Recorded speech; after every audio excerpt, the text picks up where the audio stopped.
الرحيم وصلى الله على سيدنا محمد وعلى آله وصحبه وسلم تسليما. كتاب القواعد مع أن طوت عليه من العقائد. يجب لله الوجود والقدم كذا البقاء والغناء المطلق عم وخلفه لخلقه بلا مثال ووحدة الذات ووصف والفعال وقدرة إرادة علم حياة سمع كلام بصر ذي واجبات. As lines 14, 15 and 16. The Book of Basic Principles regarding Aqeeda. It is necessarily true that Allah have existence and that this existence is from before endless time, and likewise that He possess, going on, an absolute independence universally, and His being different from His creation without resemblance, and His oneness of essence, of attribute and action, and power, will, knowledge, life, hearing, speech, sight, these are necessarily true for Him. Okay.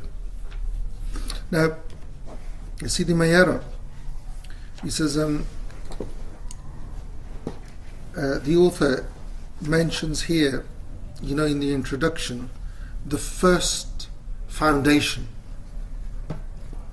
Now, the word in Arabic is Aqeeda. Qaida, not that Qaida. It means rule. Yeah? Qaidat al-Ula min Qawaid al-Islam. But here it doesn't mean, it literally means found. Usually it's translated as pillars. Yeah? But the Arabs don't have pillars.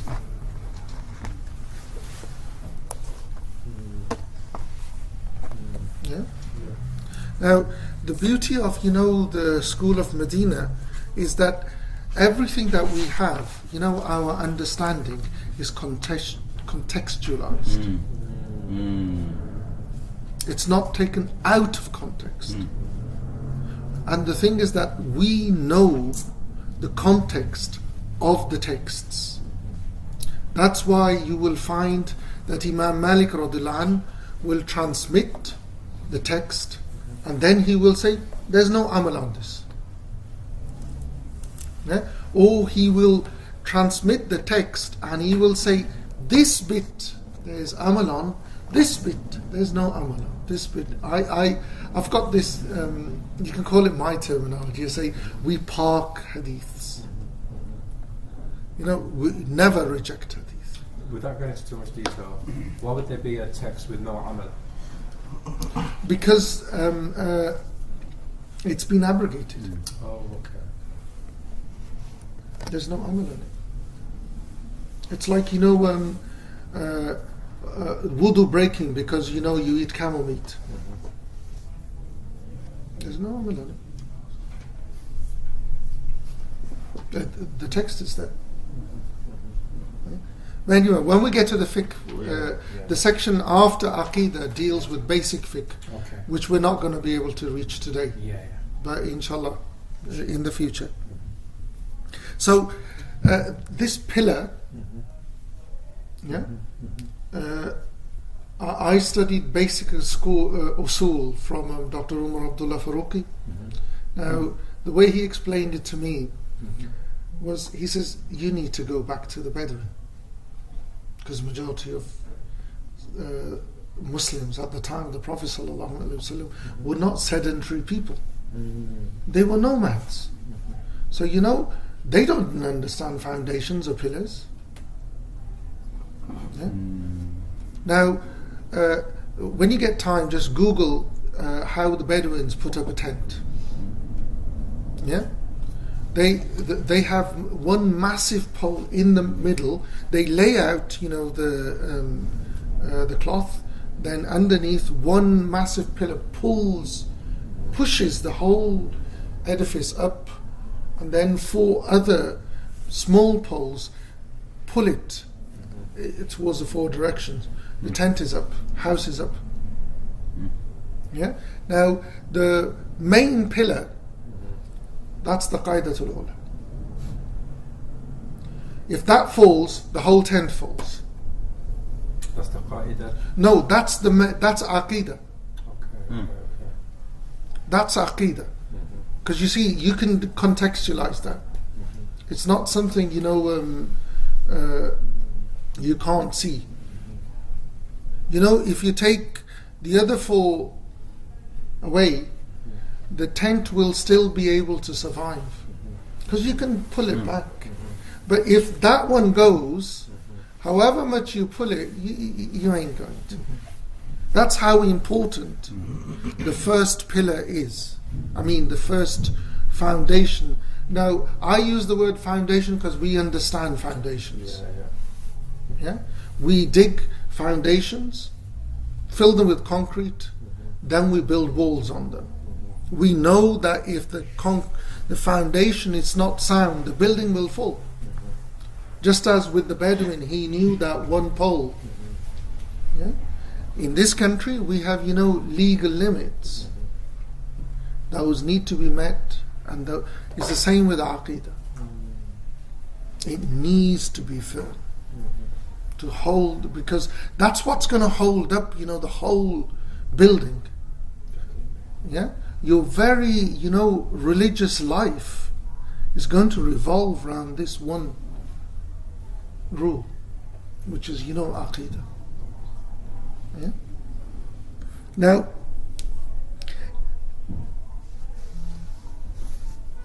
it's the first one, from the 5 qawaid, which is, the 2 shahadatain. This incorporates all of Aqeeda. Ashhadu an la ilaha illallah wa ashhadu anna Muhammadan Rasulullah. That's what we cover. It incorporates, the arguments and, all of, in the kalima of Tawheed, statement of Tawheed, all of it, that is incorporated. And the rest are built on this. If this is sound, the rest is sound. Yeah? If this is not, then anyway, they say that this qaida is a condition shar'i for the correctness of the rest of the foundations. If this is not correct and sound, then the rest is not. And he says, just as the existence of the mother, is a shart adi for the existence of the son. Without the mother, the son can't exist. Without the shahada, your salat, zakat, hajj, they can't exist. Okay, the first we've already read, the translation of the i'tiqad. The translation of the poem. So the author begins with the introduction to the book of belief, which is knowledge of Allah subhanahu wa ta'ala with the attributes which are laid down as evidence of obligation. He begins here with dividing the attributes into 3 divisions. The division which is mandatory in belief in Allah subhanahu wa ta'ala, meaning what He is described with, which is a wajib, aqlan, is an obligation by reason. Now, how do we arrive at what's an obligation, aqlan, that our intellect cannot conceive the opposite of? That's an wajib. Our intellect just won't accept the opposite of it. Now, those are mentioned in these 3 verses. So that's what we're going to deal. The second division, and those will follow in the verses after this, are those which are inconceivable or impossible. Meaning that those are, by reason, they're impossible for Allah subhanahu wa ta'ala. Which is, the opposite of the attributes that have been enumerated in these three verses.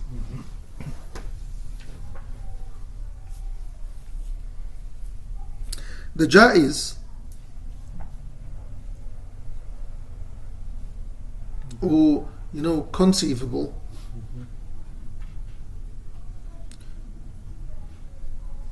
which is not mandatory, and it's not inconceivable, but it's conceivable, possible. Okay. Now, what Sidi Mayara does, he takes each attribute by itself and he explains it. There are 13 in number. There are 13? 13. 1 3.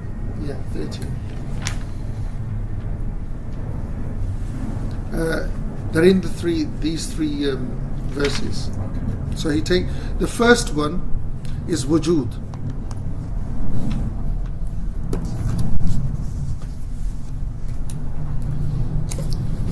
Now,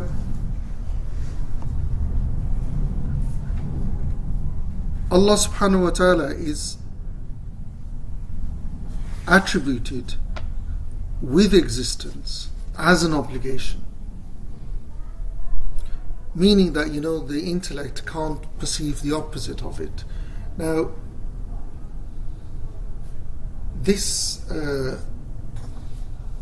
existence is the that itself.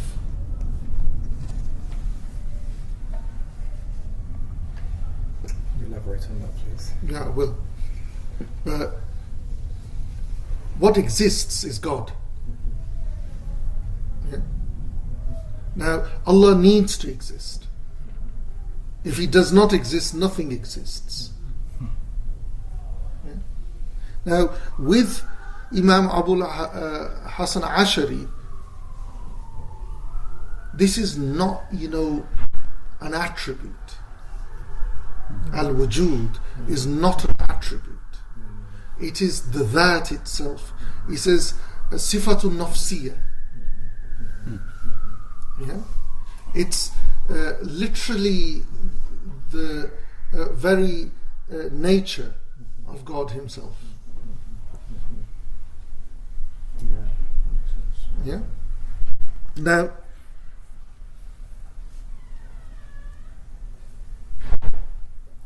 there are, what you'll find is that with the majority of the Ashari Imams, they stick with Imam Abul Hasan Ashari.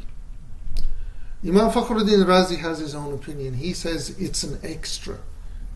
It's not the that. It's an attribute of the that. So what's the that? Again, I said that's not Imam Abul Hasan Ashari's opinion. This is Imam Fakhruddin Razi. But what's Razi saying that is then? He's saying Zaid. It's the very person of God. To him, it's an attribute. With Imam Abul Hasan Ashari, it's Sifatun Nafsiyya. Yeah. Now, if we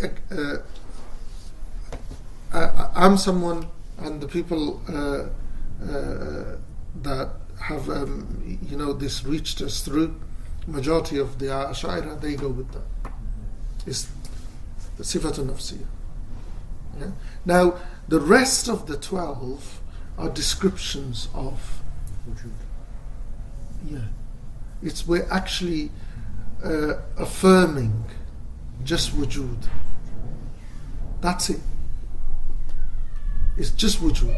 So the next one is qidam. Yeah. So qidam It's literally to affirm that the wujud has always been. Always. Always been. No. Don't go there, brother. Okay. What is before awal? I thought awal is that which nothing comes before. That's what I. Okay, what comes after? Al-Akhir. Yeah. Allah is as He was then. Because you know Imam Junaidi. Sorry, anyway, it's not relevant to this. Yeah? So, qidam is to negate the non-existence of the wujud. Yeah? Non-existence of the wujud. When we've, affirmed that wujud is, existence is, we got to negate any thought within our reason that, if there's existence, there might have been, there could be a moment, a time where there wasn't. Yeah? So what we do is we affirm for Allah subhanahu wa ta'ala the attribute of qidam, that has never been when He has not been. I know it's just words, but you're literally driving the point home. Yeah?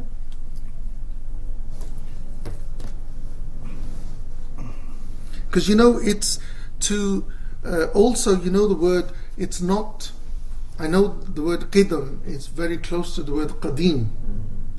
Yeah? But don't go there. Because how we use the word qadim is something that is ancient. Something that is ancient, it always has a beginning. There was a time where the word qidam it negates all that. Even linguistically. Even linguistically. It negates it. It's always been. Yeah? Okay. So that is before. The qidam is before. Yeah? Now the next attribute, the third attribute, is al-baqa. So again, we're still with wujud. The whole thing is with wujud. So we've got to negate, it might come to an end. Al-wujud. So Allah's qidam, that's nadari, isn't it? No, it's wajib. It's wajib. But I mean, okay. It's wajib. So it's daruri. Is darur. We don't need to. Oh yeah, no, sorry. Yes, it's nadri. It's nadri. Okay. It's nadri. Yes, you're good. We come to it by reflection. Yeah. We come to it by reflection. Why we're obligating ourselves to hold this position that Allah subhanahu wa ta'ala has qidam is to negate reason, throwing this thought at us that there might have been a time where wujud wasn't. It hasn't come. Daruri is that you don't need to think. There's no reflection there. But with nadari there's reflection. Yeah? So the wujud is daruri, but all the attributes are nadari. Yeah, because they're all to do with wujud. Yeah. Yeah. So baqa. Al-baqa is to negate the continuing. There must be a word. Continuity. Continuation. Eternity. Continuing. There is another word for eternity. But it's the action that is continuing. Is a point which doesn't stop. Baqa is that non-existence can't be attached to al-wujud. Yeah? So it's that Adam, non-existence, cannot be attached to existence. So thus Allah subhanahu wa ta'ala Yeah? Before and after, Adam cannot be attached. Non-existence cannot be attached. So Qidam has negated it before. Al-Baqa negates it. Ever. So 4. Al-Ghina al-Mutlaq. Yeah? Absolute independence.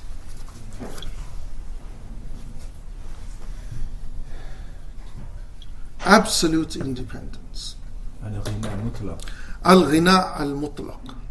I know linguistically it means, Which or no. It doesn't know. It means absolute independence. Yeah? That, Allah subhanahu wa ta'ala is established within Himself. Meaning, within, the that, without any need for a thing from things. Yeah? Not, a place. Yeah?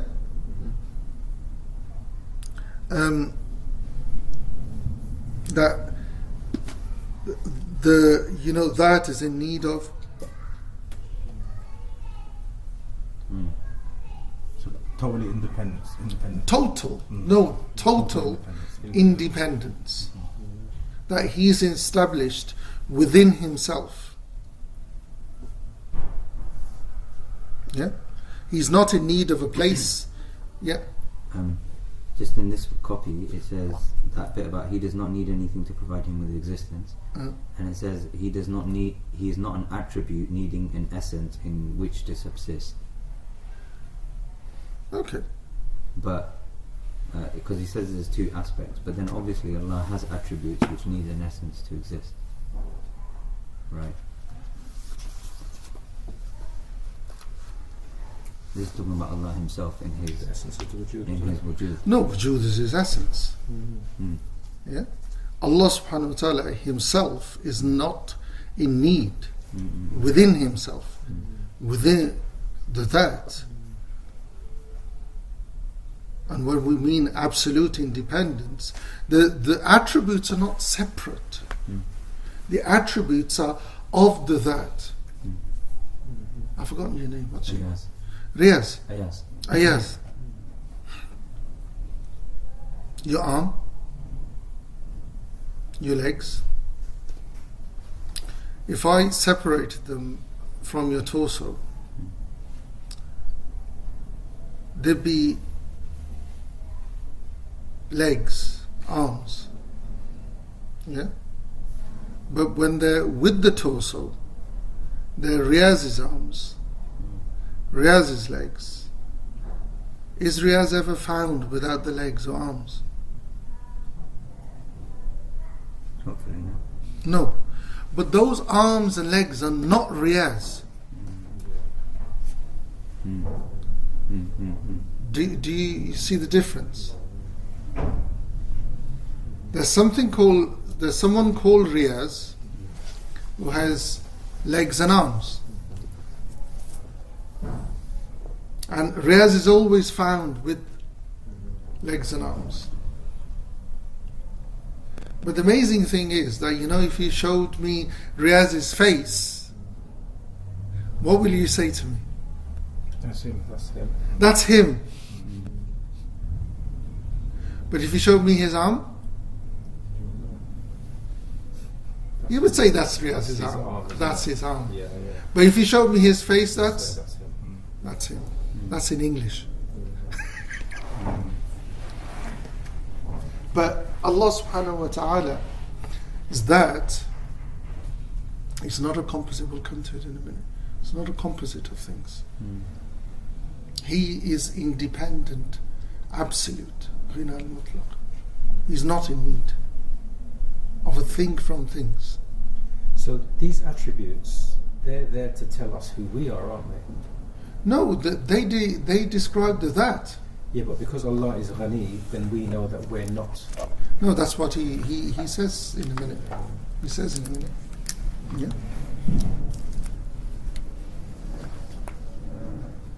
Now, the that, he says, is attributed with those attributes. Yeah? But Allah subhanahu wa ta'ala is not, described like the Christians describing. And He's not in need, for a specific action, for a specific existence. Not, in His that, not in His attributes. Because Allah subhanahu wa ta'ala is wajib al-wujud. It's mandatory for Him to exist. With qidam and baqa for His that. And that is for all His attributes. Now, He's not in need, of a place because He's established within Himself. Now, I know He's repeating Himself, but again, He's trying to get this thing out of our minds. I used to have a student, a very intelligent doctor, and we parted company quite some time ago because we couldn't, he couldn't fathom that wherever you go, there might be somewhere he could get to, he could find God. Because I was trying to explain to him, whatever you get to, with your reason, that's not God. Whatever thought that comes to your mind, that's not God. Whatever image or imagery you bring to God, that is not God. Because God is totally independent of that. He is not in need of anything. In Surah, another name for it is called Surah Tawheed. Yeah. Allahu Samad. Yeah? Totally independent. Now, here, Sidi Mayara says, bring this ayah, Ya ayyuhan nasu antumul fuqara ila Allah. O mankind, you are in need of God. Yeah? Wallahu ghaniyul hamid. Yeah? Allah is completely independent. This is from Surah Fatir, ayah 15. To the end of, this, how he ends this verse. But if you wanted one word definition for God, yeah? Ghina al-mutlaq. That's it. I know it's, a deity that is worshipped and so on and so forth. But al-ghina al-mutlaq does it. That's it. You don't need to go. Yeah? Now the next one, the fifth attribute is مخالفته تعالى للحوادث.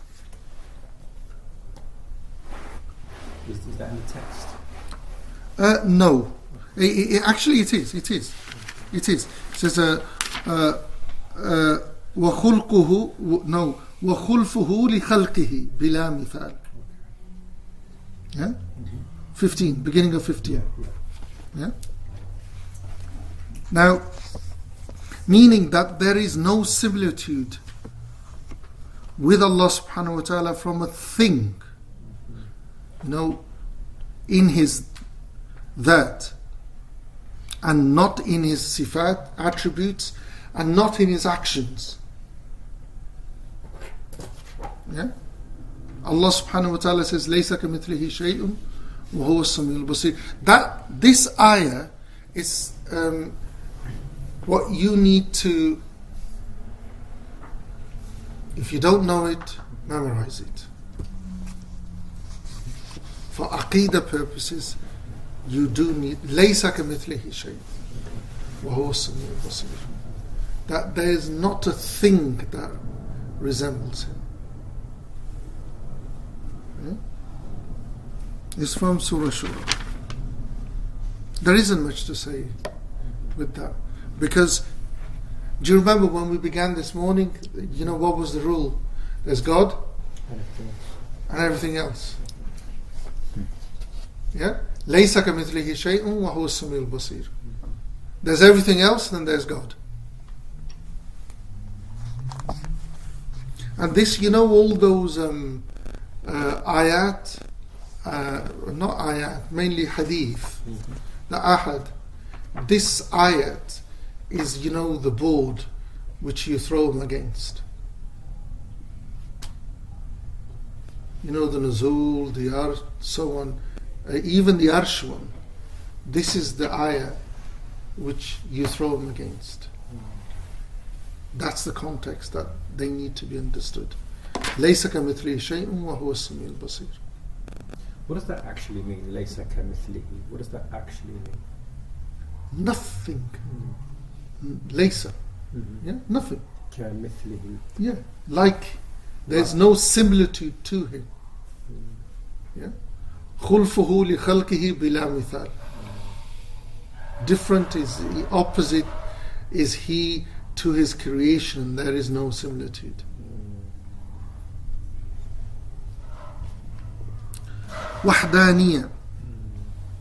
Number 6.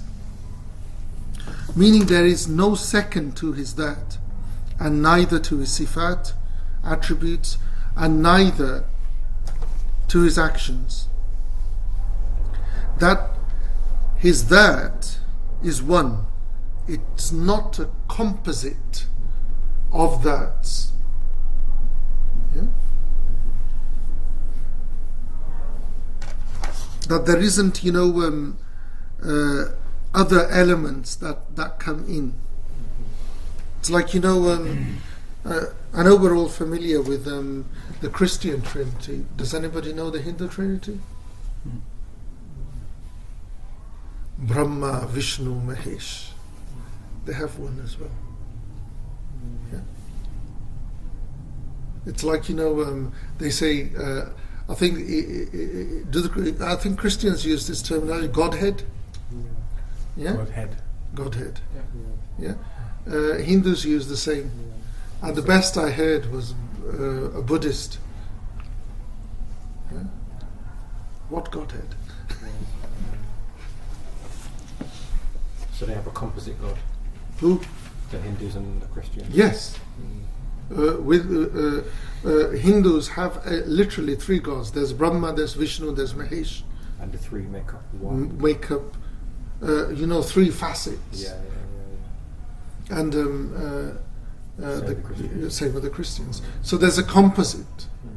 And that of Allah subhanahu wa ta'ala, there is no composite. It's one.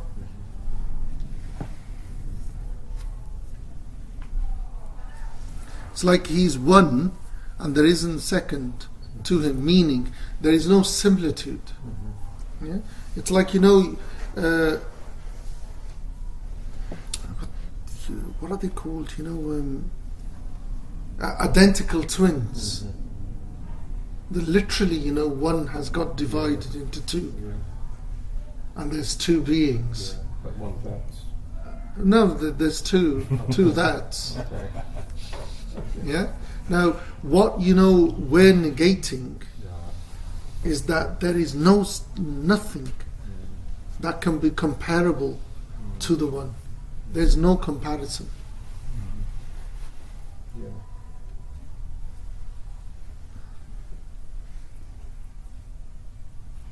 He's established with himself, not by other than himself.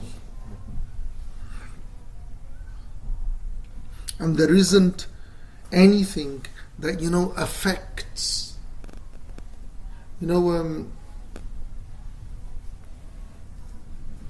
I watched this ages ago. There's these butterflies in Mexico. I don't know what the species name is. They've got big wings. And they say there's literally millions of them. If they all flapped, together, there will be a hurricane somewhere over here. The effect of that. So they do something, it gets affected somewhere else. There's nothing that affects God. That's what's being, that there's nothing, no second, meaning there's nothing that affects. We get affected. Okay. Number 7. Now, 7 and 8, they're like the identical twins.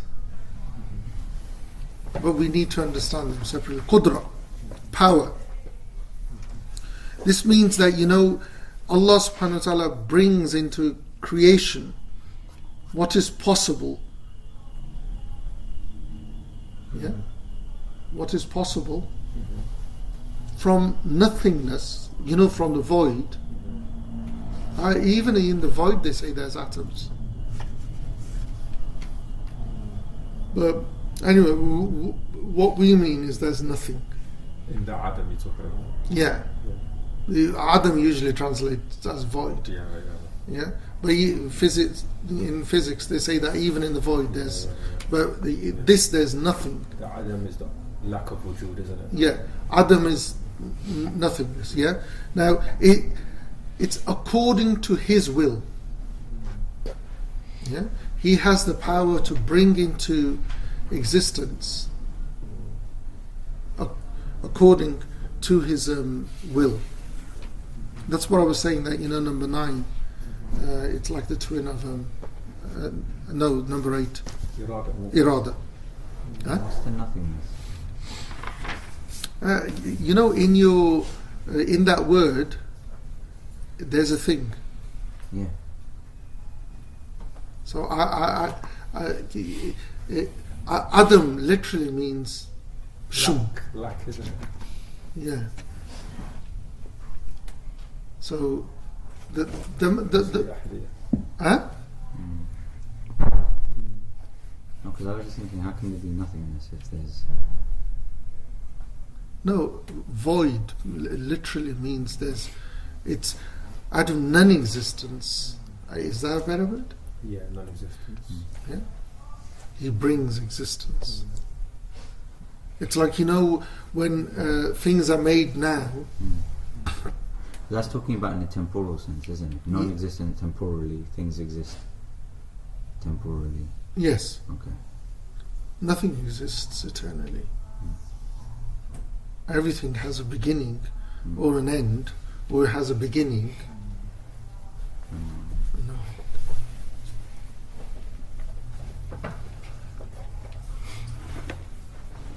And He takes,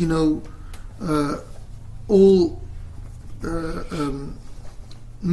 possible from non-existence to existence. And He takes existence into non-existence by that attribute of qudra. But it goes both ways.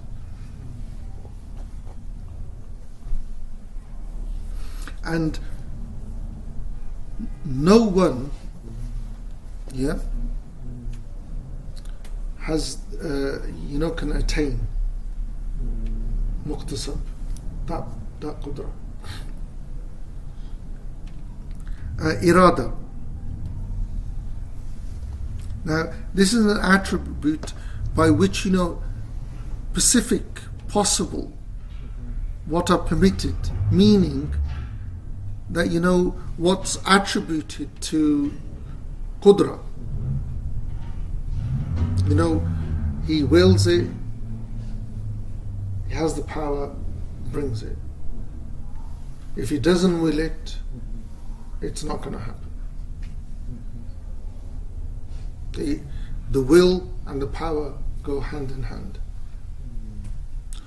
With us, we will a lot of things, but we don't have the power to put them into effect. But with God, He wills it. Now, if He did not, have that, if He specified that He can only bring this, He can only will this, would show weakness, which is not possible. Which is not possible. Right. Ilm, knowledge, is an attribute by which, what is known is unveiled. Known to him, obviously. Pardon? Known to Allah. Well, the only way we know it is because He's unveiled it. Of course, it's His knowledge. He unveils it through this attribute.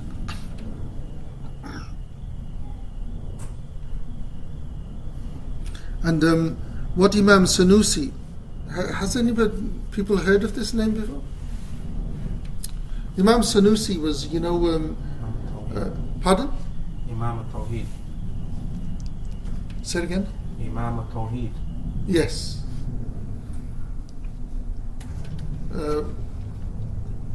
For Ashiris, he was the last word. The last couple of 100 years. Now, he says that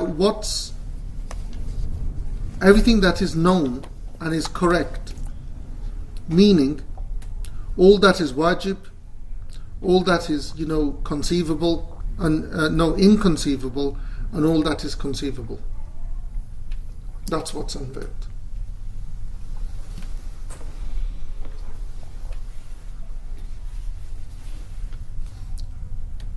And what through this attribute, we're taken, from conjecture, doubt, delusion, into knowledge.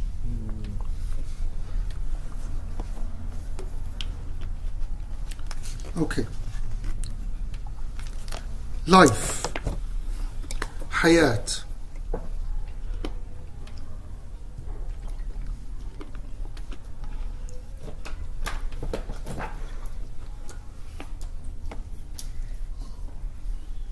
Now, we have to attribute Him this. Wujud has to be attributed this. Because we can't,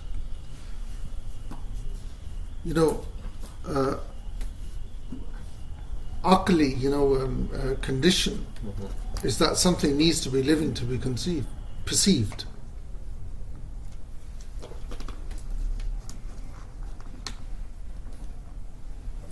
Now the other, the opposite of this would be sleep. I know we would say it's Death. Yeah. Sleep. Cause of death. Yeah. So the opposite of hayat is no. No. Opposite of hayat is death. No. Yeah. But it's an attribute by which, which is established for Him and by which He is perceived. Because He describes Himself with this attribute. We all know it. Yeah. Yeah.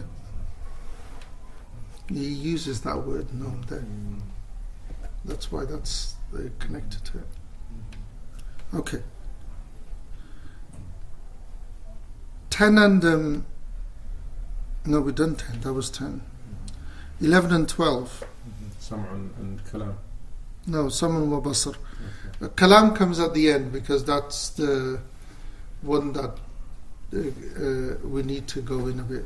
Okay.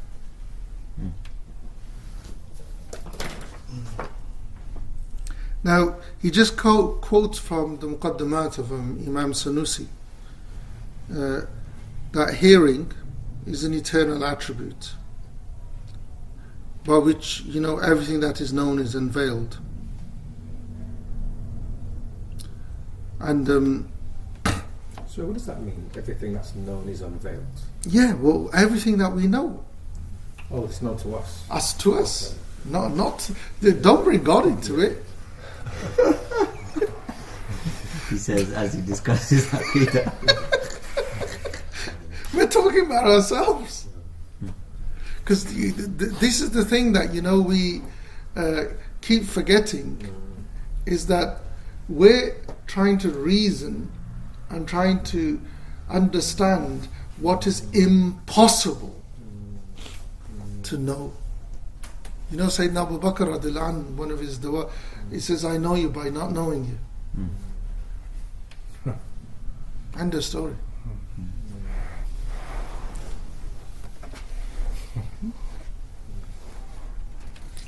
And also that, you can't, perceive without our sight.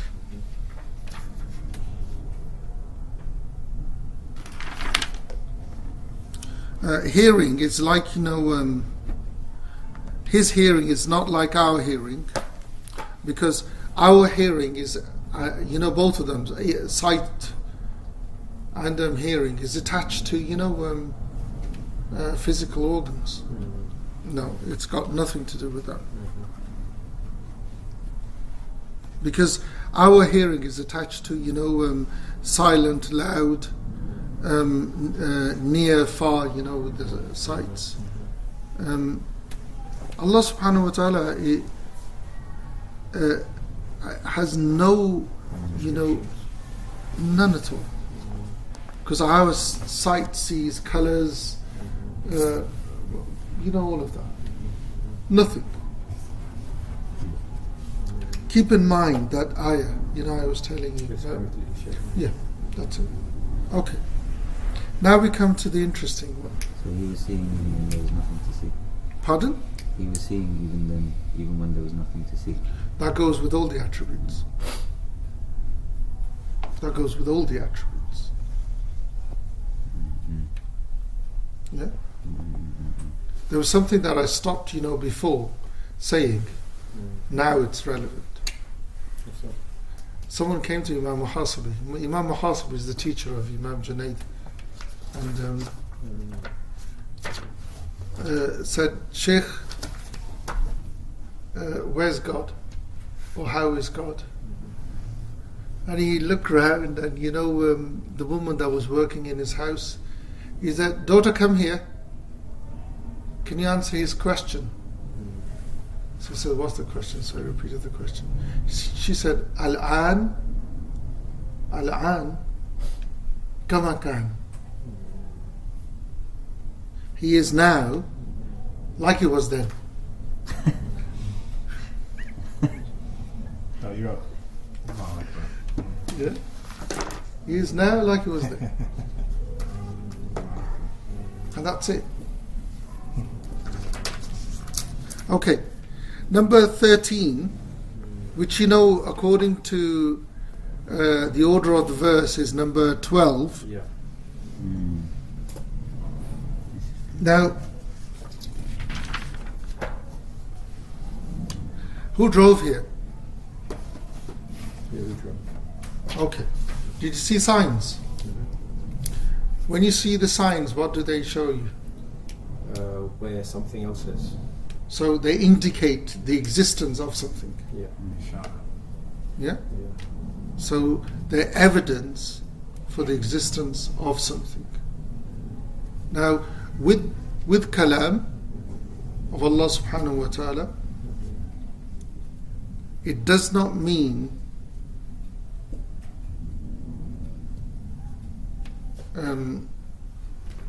no, let me stop here. Let me ask you a question. No.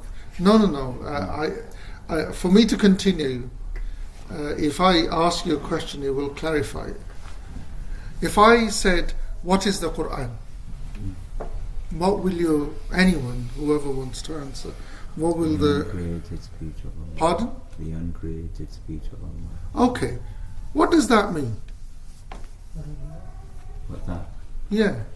Well, the uncreated bit I got from an Aqeeda course when I never even thought of Quran being created or not created. I just thought speech of Allah, that's it. Until they started clarifying that, well, technically if it's the speech of Allah, it can't have a beginning and an end. Okay. And I was like, alright. So it's part of the that. What is? The Quran.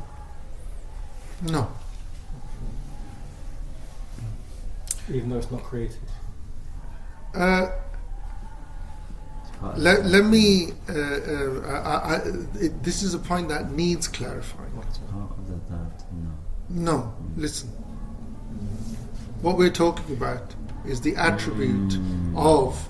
Because speech is an attribute that points and tells you about or describes the that, as opposed to. Like it's affirming his. Speech is an attribute. Yeah, an attribute comes from the that. It's like, do you remember that, you know, the existence of the mother is the child is evidence for the existence of the mother. Yeah? Same thing. Now, the speech of Allah subhanahu wa ta'ala is evidence that Allah subhanahu wa ta'ala has this attribute of kalam. Yeah? Now, his kalam. No, he has an attribute called kalam. He speaks. He has an attribute called kalam, which he speaks. Like he has the attribute of qudra, of power, of irada, yeah, of sight, of hearing. Yeah. Now, speech, it is an attribute that he has. Is an attribute of the that. Yeah. The Quran is evidence. Dal. That he has kalam. Dal is a sign. Is a sign saying he has. This is the evidence of him having an attribute. Yeah. Now, about the uncreated is confusion. Yeah. Who did? How? What's the process that the Quran came? God gave it. God, Jibreel. Okay, Jibreel is Angel. Created. Where did he put it? To Muhammad sallallahu Loh Mahfuz. Yeah, which is Created. created. It descended on who is Created. created. So what do you mean by the uncreated speech of God?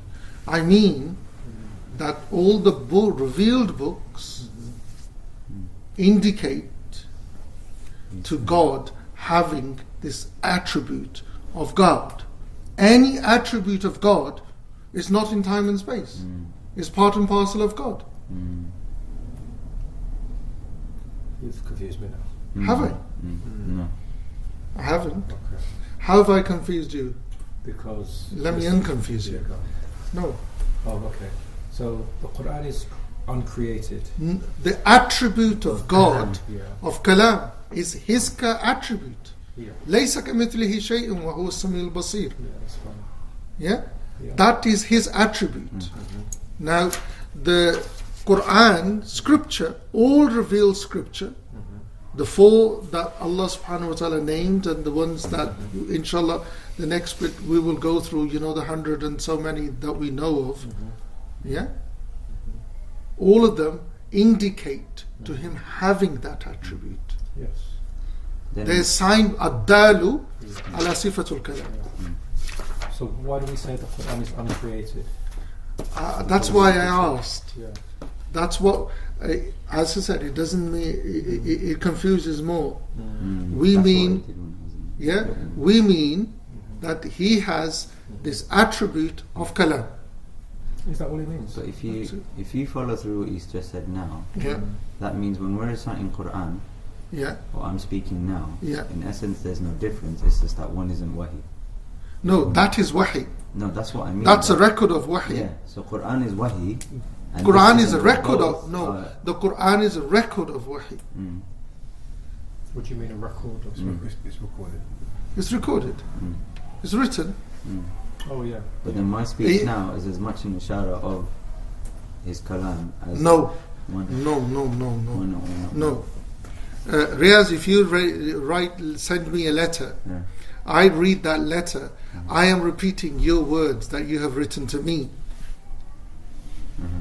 Yes, they are that speech at that moment that is being created is mine, but I am repeating your words. They're not my words. So he's just a letter. No, I'm just giving him answering his question. No, no, you're speaking and you're reading is two different things. Do you understand? You're reading something, then you see you are repeating someone else's words, which is the Quran is a record of the word of God. Do you understand? But when you speak, that's your thought pattern. When you say the Quran's a record, what do you No, but I'm mean? saying both. When you said that Quran is an ishara that he has speech, yeah. So that created, uncreated, whatever you want to call it, that Quran that we're reciting is an ishara that Allah has kalam, yeah. Yes. But then that ishara is present in even our discussion right now. That's showing that. No, we are evidence for the existence of God. Yeah, but then Yeah, the difference no, would only no, be no. one is wahi, and this No, is no. If our existence would be, of different attributes. Our existence would be of, qudra and irada and knowledge, not of kalam. Why not kalam? Because kalam is when Allah speaks specifically to His emissaries. Then what we are doing is we are just reciting that. Do you see the difference? What's your point now? Yes, no? Yeah? Yes, no? When he speaks to the messenger. When He speaks to the messengers, yeah, That's a record of. that revelation. I don't understand about the record thing. No, yeah, look, you are writing it down. You are writing it down. That's a record, isn't it? Yeah. But the Yeah. Quran isn't a written thing, is it? No, the Quran that we have now, because you see, you're confusing yourself. Yeah? So the Mus'haf is a record of Allah's kalam. With the Prophet, Yeah. because he revealed it. He spoke to the Prophet ﷺ through the medium of Jibreel. Then the Prophet ﷺ articulated those words. They got written down, Yeah. which becomes a. Record. There you go. Are we? Does that? Yeah. The Quran. Is a record of the speech of Allah to His So messenger. is the Quran created or not? The kalam of Allah, Is the uncreated. attribute of God, Speech. yeah, which is called kalam, which is speech, is an attribute of God. How can anything of God? So if I say Alhamdulillah Rabbil Alameen, Yeah, is that created? you just spoke it. Allah says, well, I created you and your handiwork. Okay, but I don't understand that. So if when I say Alhamdulillah Rabbil Alameen, is that created? Yes, That is created. you just spoke it. And it didn't exist before, now it doesn't exist. You spoke it, it's brought into existence. Yeah.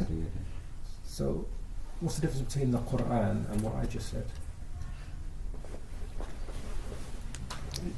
Because if What I do you say the mean? Quran- No, now you need to qualify by what you mean by Quran. Do you mean Quran that is came off the printing press? No, I mean the When Allah the spoke words, to the Prophet sounds, sallallahu. yeah, that's what- No, sounds are created.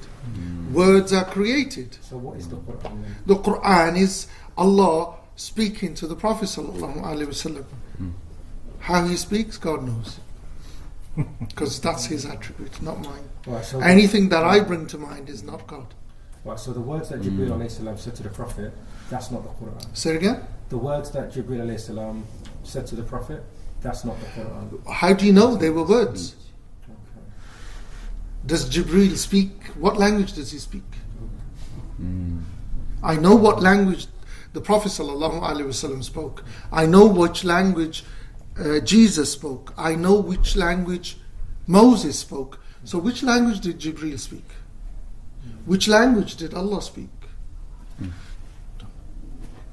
Kalam of Allah is uncreated because it's an attribute of God.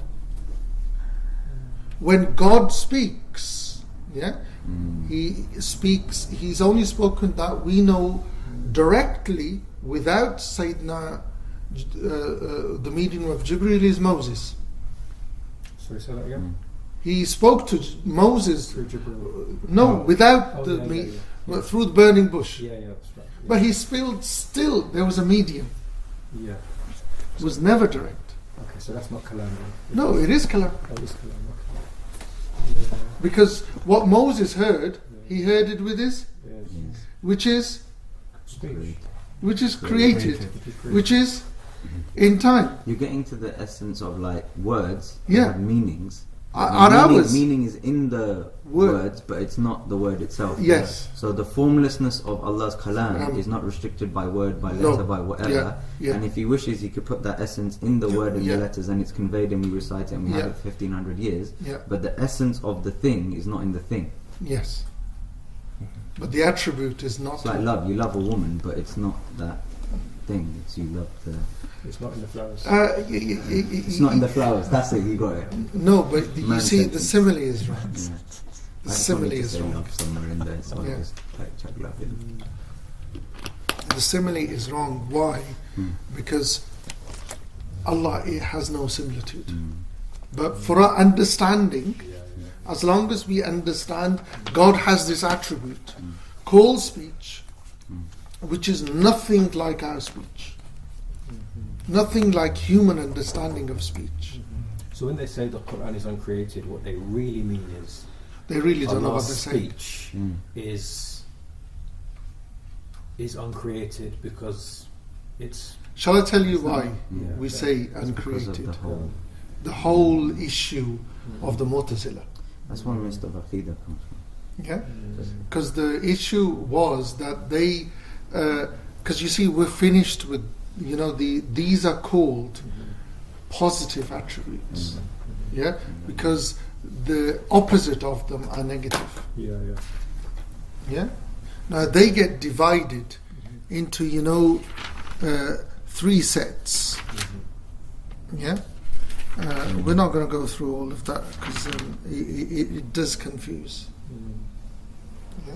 In a group like this, I know we're short, but it's still, look how much time we spent on In Kalam. reality, when they're talking about the Quran, they're not really talking about the Quran, are they? They're talking about Allah's speech.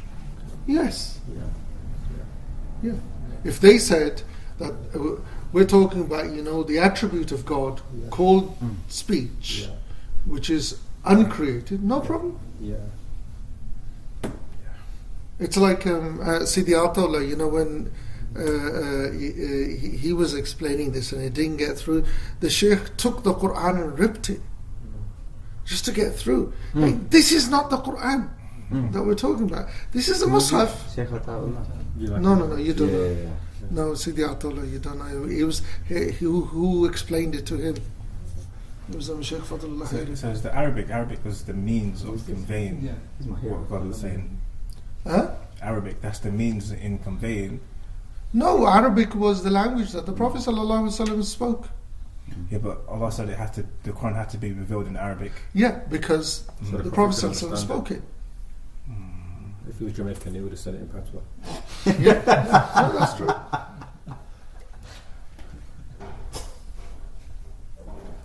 Yeah? You okay? Okay. Now, But who's the Sheikh who ripped the Quran then? he was someone that was explaining. His name was Sheikh Fadlullah Khairi. He's not around. I think in South Africa somewhere. He's written some books, hasn't Yeah, Oh, he's Shia contemporary. Sheikh. he? He's very famous. He's isn't he? contemporary. Yeah, Wow. Yeah. Sheikh Fadlullah. Khairi. He's written books. Haiti. Yeah, he's Shia Sheikh. But the thing is that it's just to get through to people. Because you see, in Arabic, it's called a mushaf. Mushaf is, something between 2 hard covers. Yeah. And what's meant by Quran is what came down on the heart of the Prophet sallallahu alaihi wasallam. Yeah. But the whole thing is we're talking about the attribute of God.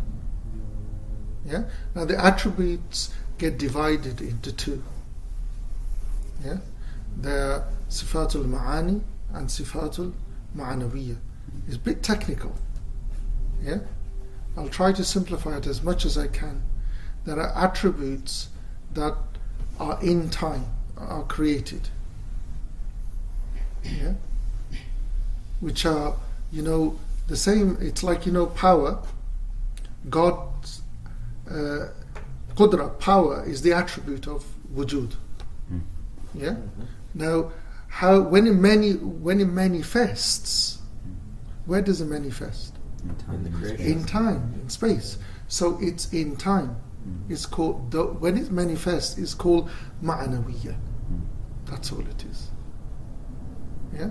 Now, with the Mu'tazila, they said the attribute of kalam is in time. That's why we became so sticklers that is uncreated, just to make that point, so people don't fall into that trap. Because we're talking about sifatul ma'ani, not ma'anawiyya. And then af'al and all that. The ma'ani are eternal. Ma'anawiyya are in time. That's the gist of it. So technically, when you've got these lunatics learning the Quran, we shouldn't really get upset really, because it's not. Well, the word that you used, the first one answers the last one. Lunatics. Yeah. Because if they knew what they were doing, would they be doing it? No. Unless you're that sheikh. No, that was teaching. That was teaching. To make a point. To make a point. Yeah? So well made. Yeah, that's it. Yeah? Because what you've got to understand is, if you get time, it's been well recorded, the Catholic Church used to celebrate them. They used to be called the Cordoba martyrs. Have you ever heard of them? No. The Cordoba martyrs. It was, the Catholic Church began this. Instigated. That word. Yeah? They would send people at Jummah, Christians. Just when, after the Jamaat finished, they would, stand up and blaspheme. What? Against Islam. And people, wanted to lynch them. And then, the foresight of our ulama, they looked at them and they said, first of all, we don't know what these buggers. Can't be Muslims. Because we know the mentality of Muslims. So they did a bit of digging. They found out they were Catholics. So you know what they did? They declared them lunatics. That they're mad. What did we learn earlier? Yeah. There's no judgment. There's no judgment. Problem solved. They just diffused the whole thing. Yeah? That's, the thing we were talking about, contextualizing. This cartoon theory thing and all that. If it had been our lot, that's how we would have. Because we can see a mile away what they really want to do is incite us. So why should we fall into that trap? We'll just say, you silly buggers, carry on with your game. It's not our prophet. It's the thing that you're making up. That's it. But anyway, that was in a nutshell, because we're trying to the wajibat that we have to believe.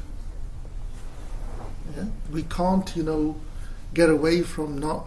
If you Google, the last line,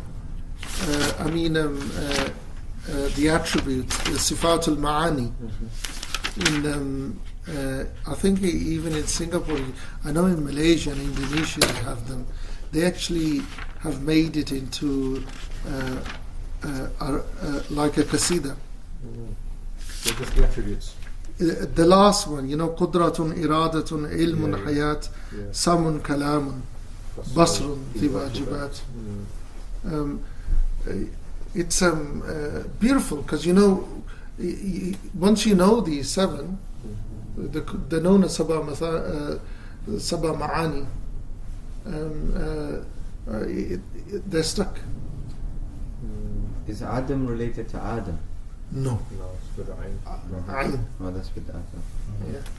So why are these seven special as opposed to... No, because opposite of them is impossible.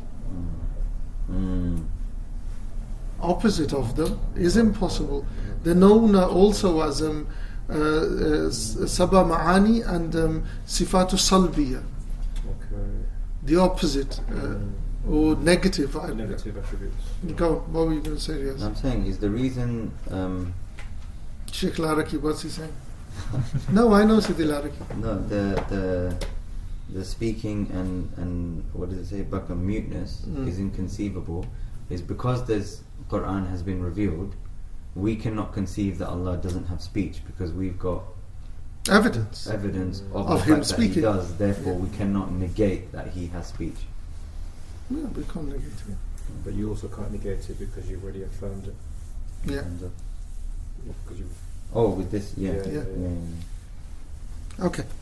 So we move on to the second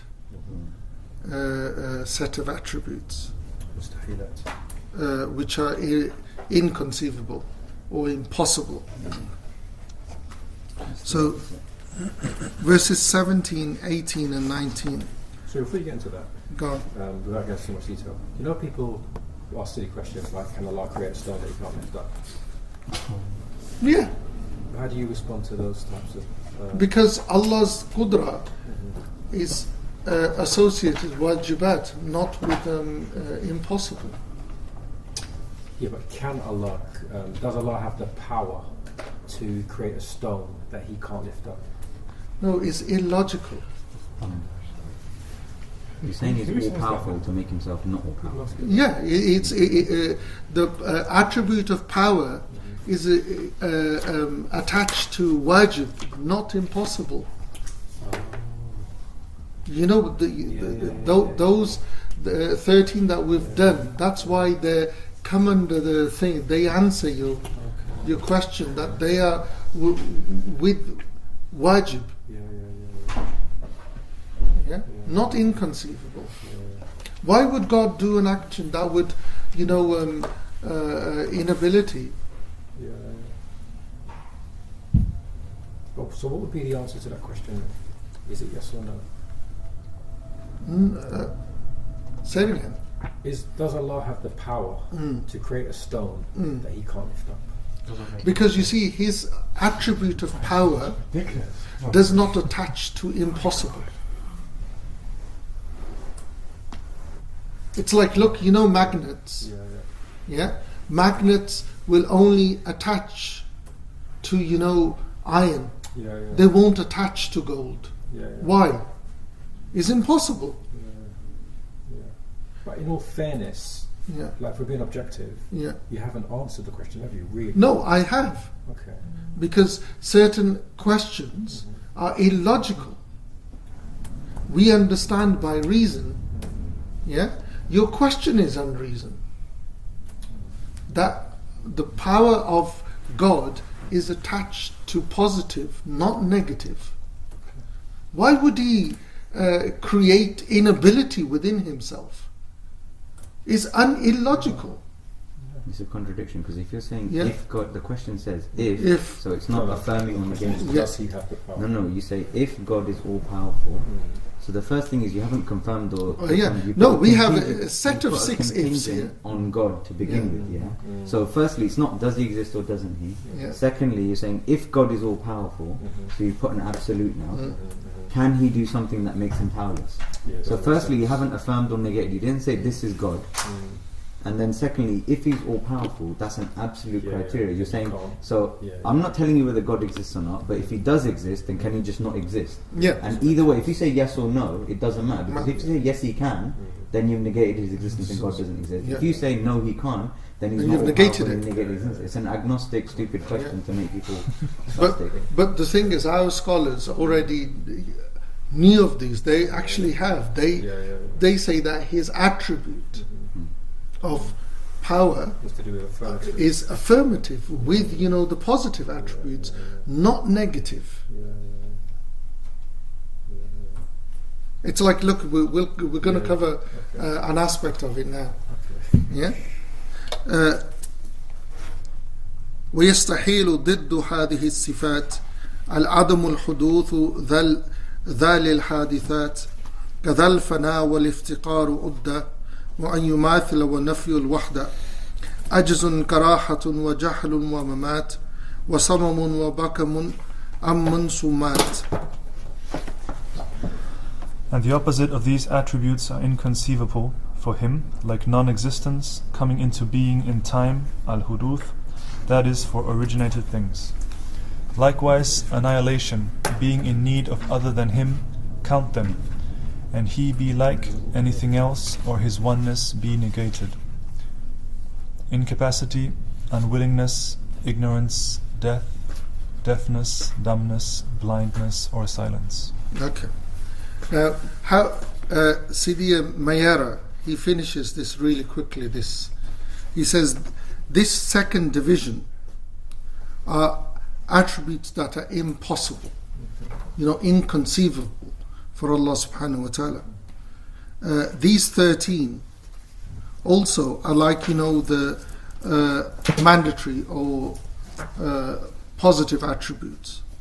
And these are, the opposites of them. So 13 opposites, basically. Yes. So he's put them exactly the same. So Adam Opposite of wujud. is the opposite of wujud. Haduth is the opposite of qidam. Baqa, fana is the opposite of baqa. Iftiqar, being in need, is the opposite of being totally independent.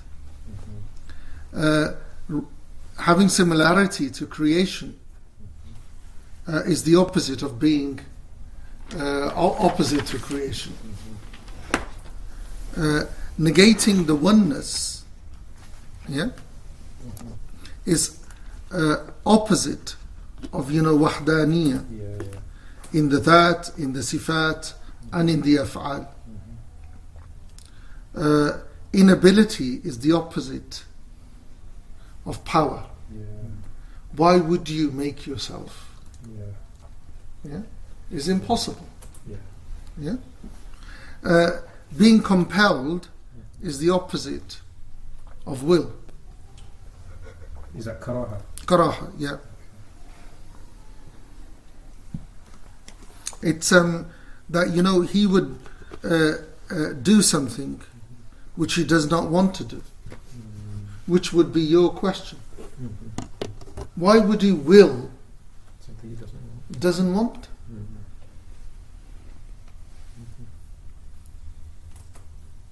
Yeah. Jahl is the opposite. Ignorance is the opposite of knowledge, because in ignorance there's conjecture, doubt, delusion, forgetfulness, sleep, and knowledge, is nadariya. And that kind of knowledge would, negate ignorance for him. Death is opposite to life. Deafness is opposite to hearing. Being mute, or is it dumb? Yeah, dumb. Yeah, is opposite to speech. Blindness is opposite to sight. And as the author says, all of these are created. All of these are created, so they've got nothing to do with God. How is Adam created? What do you mean, Adam? Like lack. Because if Allah is wujud, then only is wujud. So other than wujudness is still it's a concept of a creation. Actually, you know, the modern physicist's understanding of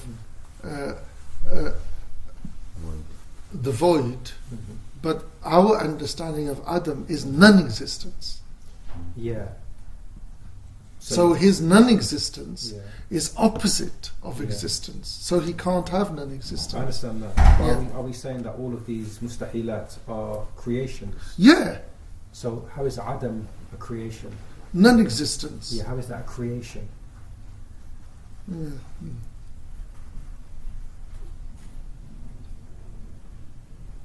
What do we start with this morning?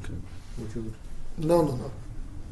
There were two paradoxes. Or creation or creator? Yeah. So non-existence has to be. Yeah. Can't be God. Okay, got it. It's got to be other than God. Yeah.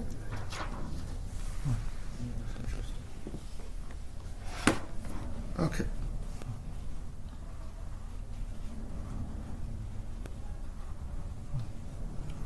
As to his hearing, he says linguistically, لغة في الصمت. He said samat, but linguistically samt. We don't need to go into that. So is that an extra point then, Sumat? Is that an extra point or? No. Okay. We don't need to go into because we're trying to Yeah. just cover what needs to be covered. What's that? Huh? Muteness. Muteness. Okay. Yeah. So it's the same as Oh, yeah, same as yeah. Bakam.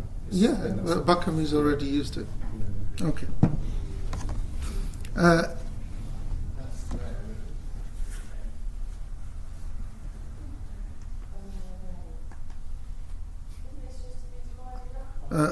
Actually, he does. He says samt.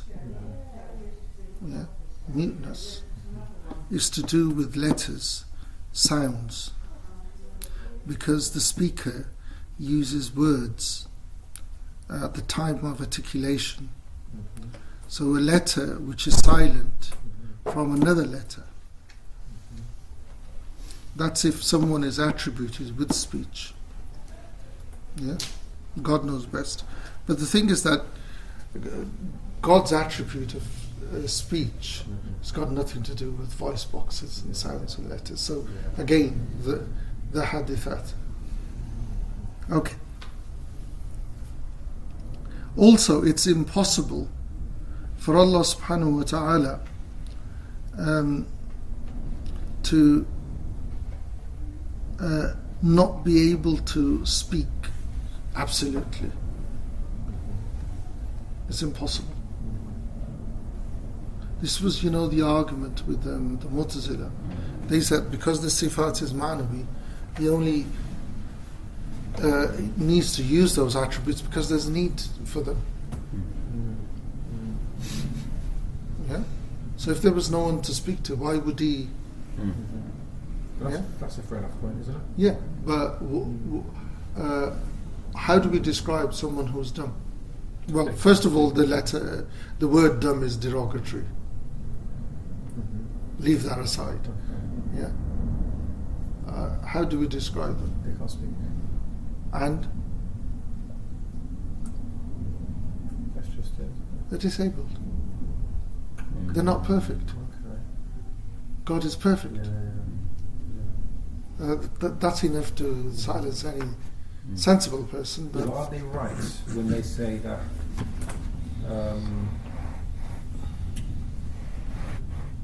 like Allah's attributes manifest through the creation, don't they? So if there's no need for certain attributes to manifest, they won't manifest. That's true, isn't it? Right. Like if Allah had no one to speak to. no, but Allah speaks. When was what did we? You've already forgotten. Al-Ghina al-Mutlaq. Yeah. Ghina al-Mutlaq. No, but I mean, Allah is independent, but No, he's absolutely independent. Yeah. He's not in need of anyone. He speaks because he wants to speak, not because he wants to speak to someone.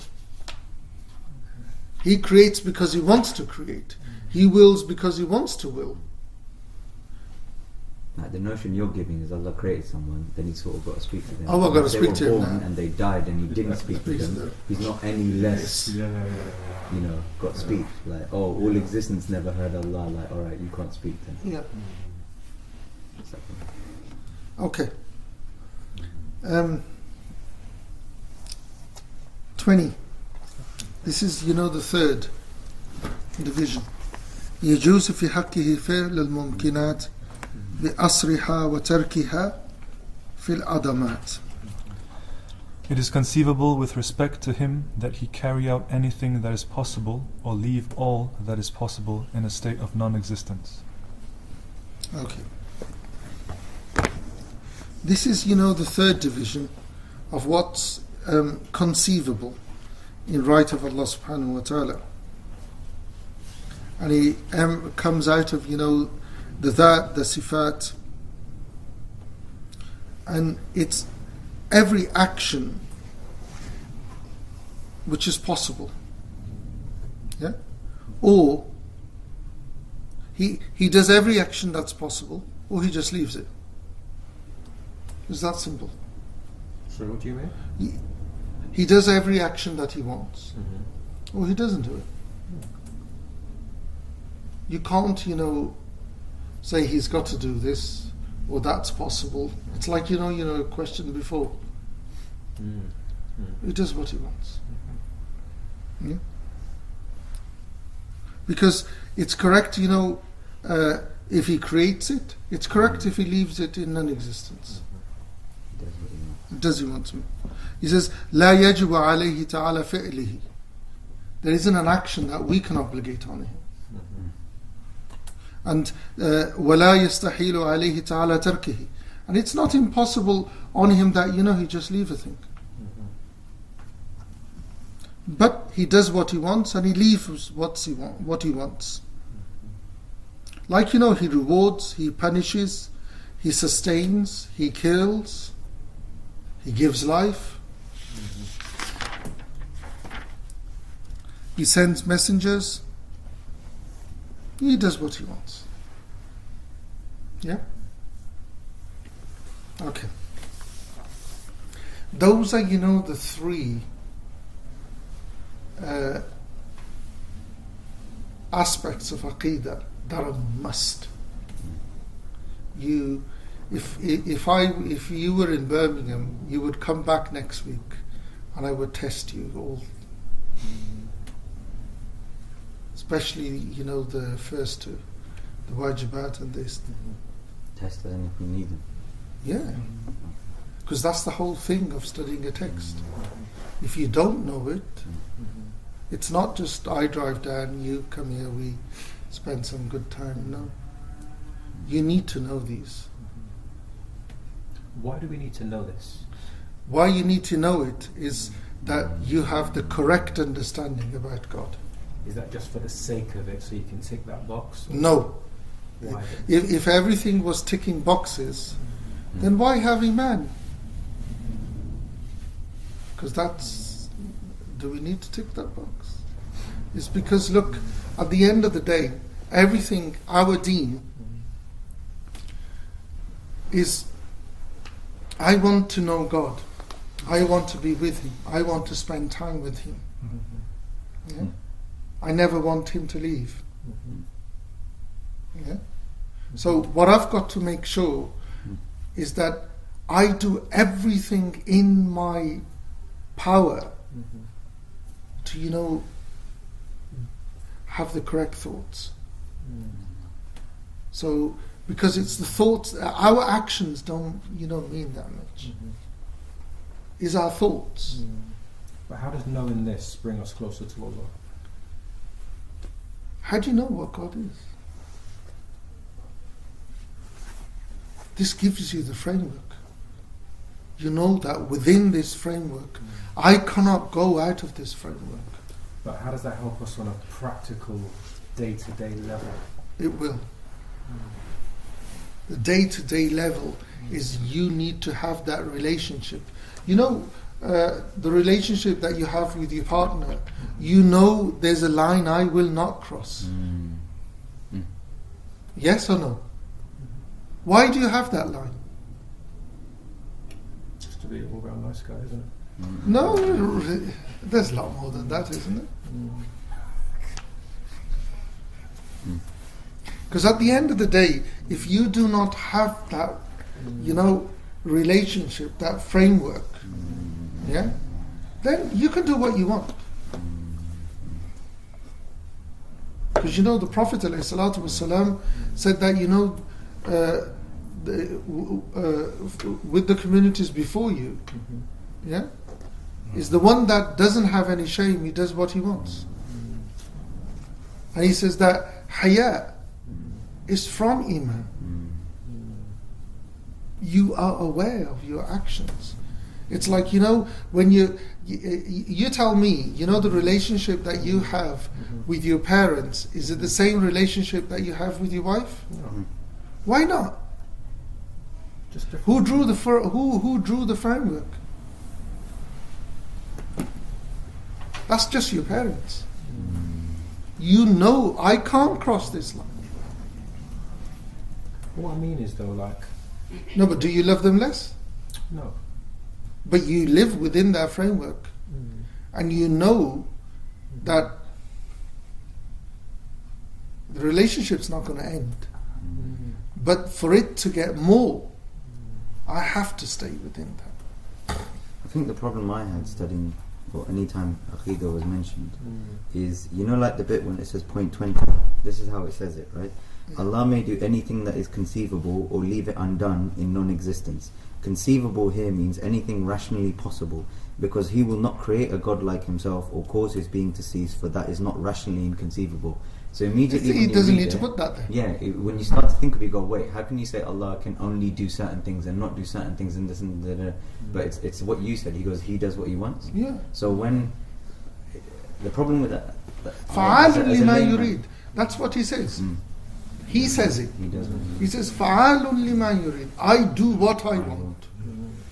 But as a layman, who's like, when we look at Aqeeda and we say, how does this bring us closer to Allah? Yeah. It's our minds start to drift off in places where it shouldn't. So, for example, before the action follows, something happens in your life. Yeah.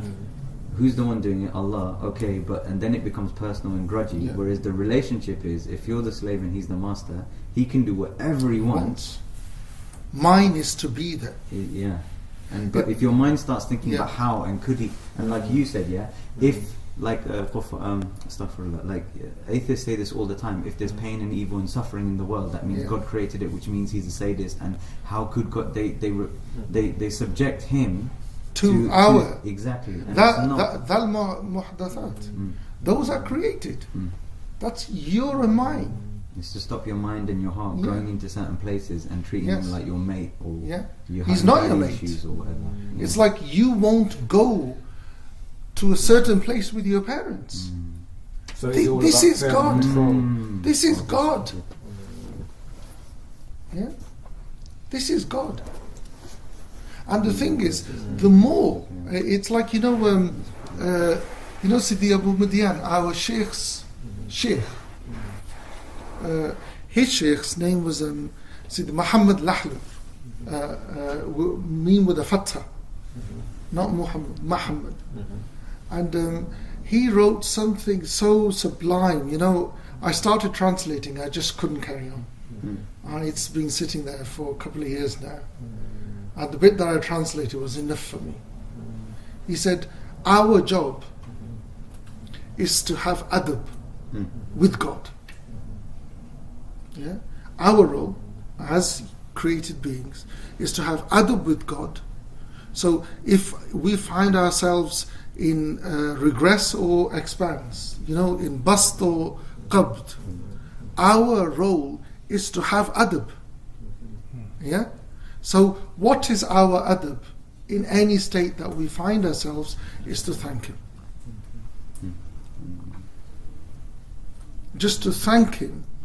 It's like, when when you're with your parents, what do? You love them. They slap you and you love them more. Wow. Well, in a way. You go back, don't you? For more. Don't you? You know it's out of love. Why can't you do qiyas on that for God? It's, I just really love you a little bit right now, I'm sorry. That was wicked.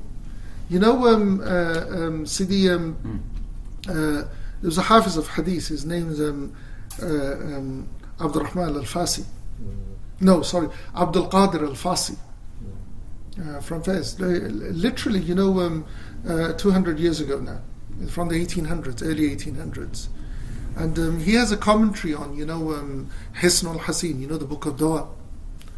And he starts commentating on, certain people's du'as are answered more quickly than others. Yeah? The thing I was talking about, relationships and the framework. This is so beautiful. This will help. He says, look, certain people, I'm just paraphrasing, but he says certain people you get along with well, and certain people you don't get along with well. Yeah. So when someone that you don't get along with well knocks your door, what do you do? No, seriously, what would you do? For the spy half-is then you don't answer. No. No. The adab is you still open the door. Okay. No, the adab is you still open the door. Because your car's parked outside. The adab is you still open the door. But what you do is you get rid of them really quickly. Yeah? Really quickly. That's what we do with them. Yeah. No, but certain people, we like certain people. So if they come to our door, you either stand at the door for hours talking, or you bring them in, have a cup of tea, have a meal, they're there for half of the day or half of the night, and you don't know where the time has gone. But you're still not sick of their company. And he says, look, this is our du'as. Yeah? Because certain people raise their hand, Allah answers their dua straight away. And people will say, subhanAllah, he doesn't even know to do the look. Yeah? But he says, Allah likes listening to your voice. He likes listening to your voice. So doesn't he like listening to the other people's voices? No. He wants. He likes your voice more than the others. Okay. He likes your voice more than the others because he wills. Because you see, we just covered irada. Yeah. Everything is created by his power, but he wills certain people iman and others he doesn't will. But again, goes back to the framework. The wajibat and the mustahilat and the jaizat is the framework with which you don't go out of. Because once you know them, they become like tools.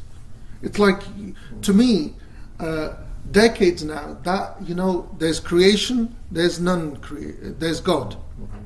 Yeah? You bring me an ayah, that's what you bring me a hadith, that's my framework.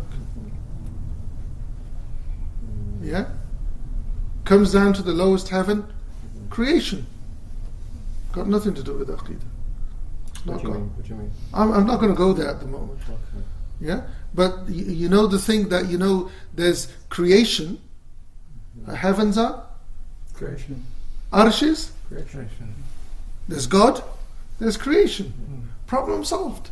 The meaning is something else. The meaning is with me, not with God. It's simple tools that will help you for the rest of your life. This I need to know. This is wajib. This is impossible to believe. This is okay. Yeah. We move on to These are, you know your stone thing? These are set of 6. If. It's just, what we've just covered is, any nook or cranny that's left that might throw something at us. The author's doing his best to get rid of them. Yeah. So 21, 22 and 23. وجوده له دليل قاطع حاجة كل محدث لصانع لو حدثت لنفسها لأكوان لاجتمع التساوي والرجحان وذا محال حدوث العالم من حدث الأعراض مع تلازم. Sidi Abdurrahman. Proofs. His existence has an absolute proof.